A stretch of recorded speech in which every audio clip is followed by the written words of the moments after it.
आता पाहूया टॉप 9 मोठ्या बातम्या।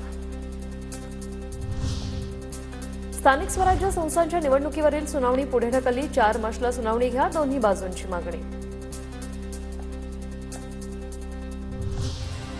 शेतकऱ्यांच्या प्रश्नांवर 3 मार्चला महाअधिवेशनाच्या पहिल्या दिवशी काँग्रेस राज्यभर आंदोलन करणार। काँग्रेस प्रदेशाध्यक्ष हर्षवर्धन सपकाळे यांची माहिती। शिवसेना भवनात ठाकरेंच्या शिवसेनेचे नेते उपनेत्यांची बैठक संपन्न।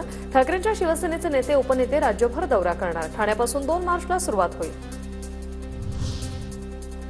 कोकण विदर्भानंतर आता पश्चिम महाराष्ट्रात ऑपरेशन टायगर।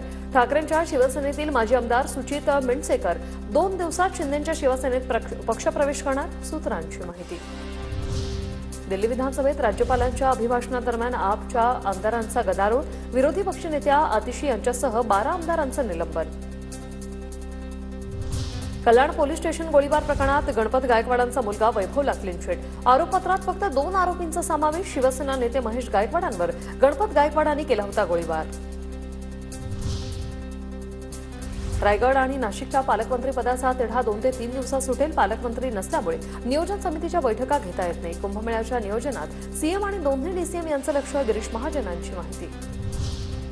भारताच्या विजयानंतर मालवणमध्ये परप्रांतीयांकडून पाकिस्तानच्या समर्थनार्थ घोषणा। परप्रांतीय भंगार व्यावसायिकाच्या घोषणेनंतर स्थानिक आक्रमण। प्रशासनाकडून व्यावसायिकाच्या दुकानावर तोडक कारवाई। बारामती आणि परळीमध्ये नवीन पशुवैद्यकीय पदवी महाविद्यालय स्थापन करण्याचा निर्णय। दोन्ही कृषी महाविद्यालयांसाठी प्रत्येकी 564.58 कोटींच्या निधीला मंत्रिमंडळाची मंजुरी।